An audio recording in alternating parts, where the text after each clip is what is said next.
Capítulo 17. Las palabras de Cristo a la novia sobre cómo la divinidad de Dios realmente puede llamarse virtud, y sobre la caída múltiple de la humanidad instigada por el demonio, y sobre el remedio múltiple para ayudar a la humanidad que fue dado y proporcionado a través de Cristo. El Hijo de Dios le habló a la novia diciendo: ¿Crees firmemente que lo que el sacerdote sostiene en sus manos es el cuerpo de Dios? Ella respondió: Creo firmemente que así como la palabra enviada a María se hizo carne y sangre en su vientre, así también lo que veo en las manos del sacerdote es el verdadero Dios y el verdadero hombre. El Señor le respondió: Soy el mismo que habla contigo, permaneciendo eternamente en la naturaleza divina, habiéndose hecho humano en el vientre de la Virgen, pero sin perder mi divinidad. Mi divinidad puede ser nombrada correctamente virtud, ya que hay dos cosas en ella: el poder más poderoso, la fuente de todo poder, y la sabiduría más sabia, la fuente y la sede de toda sabiduría. En esta naturaleza divina todas las cosas existen y están ordenadas sabia y racionalmente. No existe ni un pequeño ápice en el cielo que no esté en ella y que no haya sido establecido y previsto por ella, ni un solo átomo en la tierra, ni una sola chispa en el infierno, que esté afuera de su reglamento, y no puede esconderse de su conocimiento previo. ¿Te preguntas por qué yo digo ni un solo ápice en el cielo? Bien, un ápice es el último trazo en una palabra acotada. Ciertamente la palabra de Dios es el trazo final en todas las cosas y fue ordenada para la glorificación de todas las cosas. ¿Por qué digo ni un solo átomo en la tierra? Si no es porque todas las cosas mundanas son transitorias. Ni siquiera los átomos, sin importar cuán pequeños son, están fuera del plan y de la providencia de Dios. ¿Por qué dije ni una chispa en el infierno? Sino porque no hay nada en el infierno excepto envidia. Así como una chispa proviene del fuego, así toda clase de maldad y envidia proviene de los espíritus inmundos, con el resultado que ellos y sus seguidores siempre tienen. Esto es envidia, pero nunca amor de clase alguna. Por lo tanto, el conocimiento y el poder perfectos están en Dios, razón por la cual cada cosa está arreglada de tal manera que nada es más grande que el poder de Dios, ni nada puede causarle o estar en contra de la razón de Dios. Pero todas las cosas han sido hechas racionalmente y adecuadas a la naturaleza de cada cosa. Entonces la naturaleza divina, en vista de que puede ser llamada correctamente una virtud, mostró su mayor virtud en la creación de los ángeles.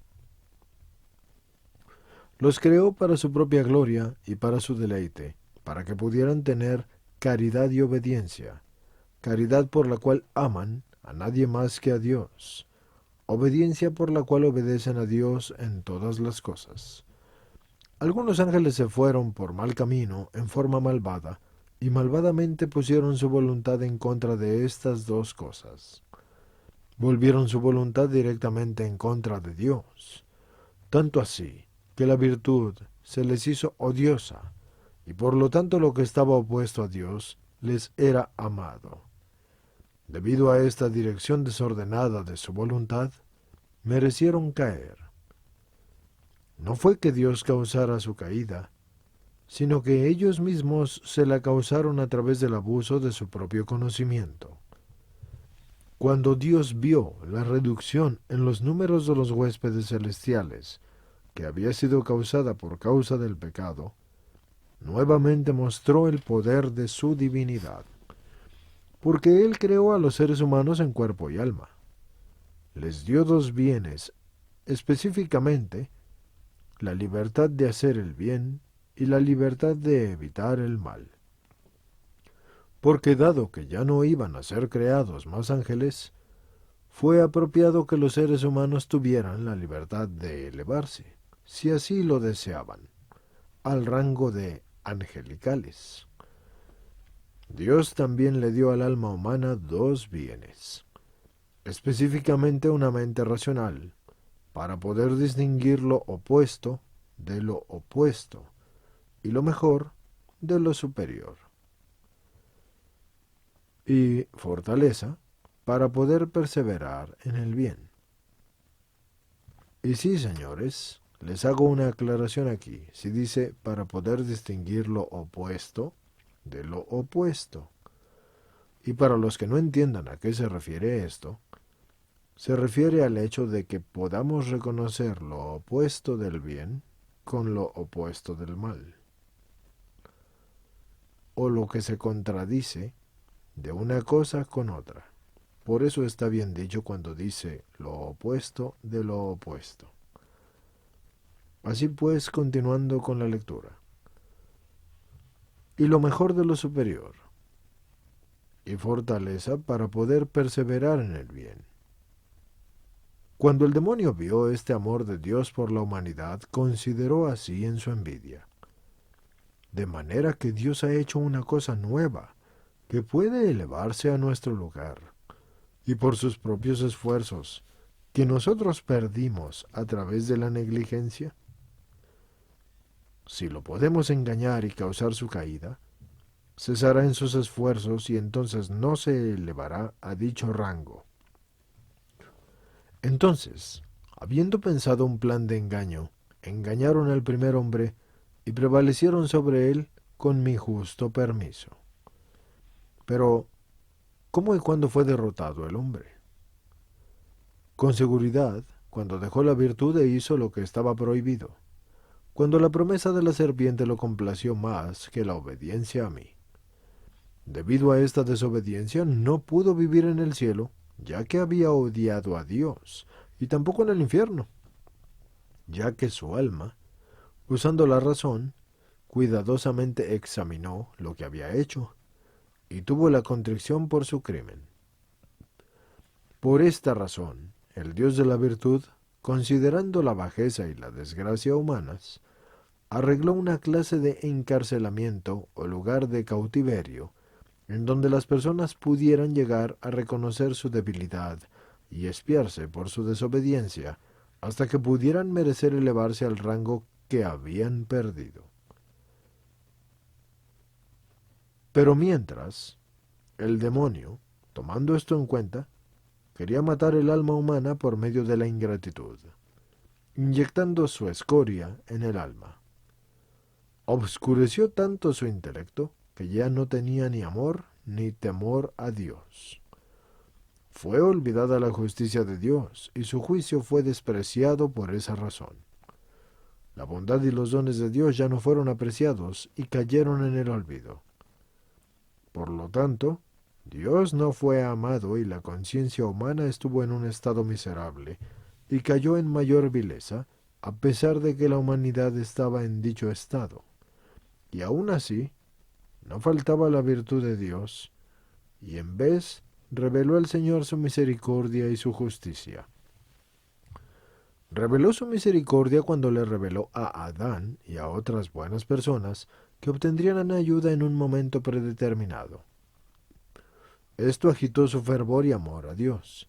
También reveló su justicia a través del diluvio en la época de Noé, lo cual llenó los corazones humanos con temor a Dios. Aún después de eso, el demonio no dejó de molestar a la humanidad, sino que la atacó por medio de otras dos maldades. Primero, inspiró la falta de la fe en las personas. Y segundo, la falta de la esperanza. Inspiró la falta de la fe para que las personas pudieran no creer en la palabra de Dios, sino atribuir sus maravillas al destino. Inspiró la falta de la esperanza por si esperaban ser salvados y obtener la gloria que habían perdido. El Dios de la virtud proporcionó dos remedios para luchar contra estas dos maldades. En contra de la falta de esperanza, ofreció esperanza, dándole a Abraham un nuevo nombre y prometiéndole que su semilla nacería aquel que lo guiaría a él y a los imitadores de su fe a la herencia perdida. También nombró a los profetas, a quienes les reveló la manera de la redención y los momentos y los lugares de su sufrimiento, y en relación a la segunda maldad de la falta de fe, Dios le habló a Moisés y le reveló su voluntad y la ley, y respaldó sus palabras con portentos y obras. A pesar de que se hizo todo esto, aún así el demonio no desistió de su maldad. Urgiendo constantemente a la humanidad a peores pecados, inspiró otras dos actitudes en el corazón humano. Primero, haciendo que la ley se considerara insoportable y perdiendo la paz mental al tratar de vivir según la misma. Y segundo, inspiró el pensamiento de que la decisión de Dios de morir y de sufrir por caridad era demasiado increíble y era dificilísimo de creer. Nuevamente, Dios proporcionó dos remedios adicionales para estos dos males. Primero, envió a su propio Hijo al vientre de la Virgen para que nadie perdiera su paz mental sobre cuán difícil era cumplir la ley, ya que habiendo asumido la naturaleza humana, su Hijo cumplió con los requerimientos de la ley y luego la hizo menos estricta. En relación al segundo mal, Dios exhibió el ápice de la virtud. El Creador murió por la creación, la justicia por los pecadores, así siendo inocente. Sufrió hasta la última gota, así como había sido predicho por los profetas.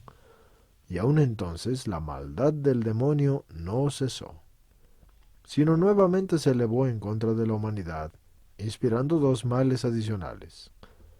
Primero, inspiró al corazón humano a despreciar mis palabras, y segundo, a dejar que mis obras cayeran en el olvido. Nuevamente se inició la virtud de Dios para indicar dos nuevos remedios en contra de esos dos males. El primero es regresar a mis palabras y honrar y esforzarse por imitar mis obras. Es por esto que Dios te ha guiado en su espíritu. También ha revelado su voluntad sobre la tierra a sus amigos a través tuyo, por dos razones en particular. La primera es que para poder revelar la misericordia de Dios y para que las personas pudieran aprender a recordar la memoria del amor y el sufrimiento de Dios.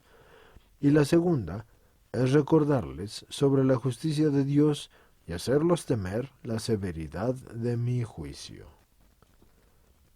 Por lo tanto, dile a este hombre que dado que mi misericordia ya ha llegado, debería sacarla a la luz para que las personas puedan aprender a buscar la misericordia y precaverse del juicio sobre ellos mismos. Más aún, decirle que a pesar de que mis palabras han sido escritas, tienen que ser predicadas y puestas en práctica. Primero, ¿puedes comprender esto por medio de una metáfora? Cuando Moisés estaba por recibir la ley, se hizo una vara y se labraron dos planchas de piedra. No obstante que no hizo milagros con la vara, hasta que hubo necesidad de hacerlo, y lo demandó la ocasión, cuando llegó el momento aceptable. Entonces hubo una muestra de milagros, y se demostraron mis palabras con obras. Asimismo, cuando arribó la nueva ley, primero mi cuerpo creció, y se desarrolló hasta el momento adecuado, y de ahí en adelante se escucharon mis palabras. Sin embargo, a pesar de que se escucharon mis palabras, aún así no tenían la fuerza y la fortaleza en ellas mismas, hasta que fueron acompañadas por mis obras. Y no se cumplieron hasta que yo cumplí todas las cosas que habían sido predichas sobre mí, a través de mi pasión.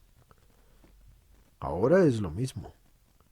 A pesar de que mis palabras amorosas han sido escritas y debieran trasladarse al mundo, no pueden tener fuerza alguna, hasta que hayan sido sacadas completamente a la luz.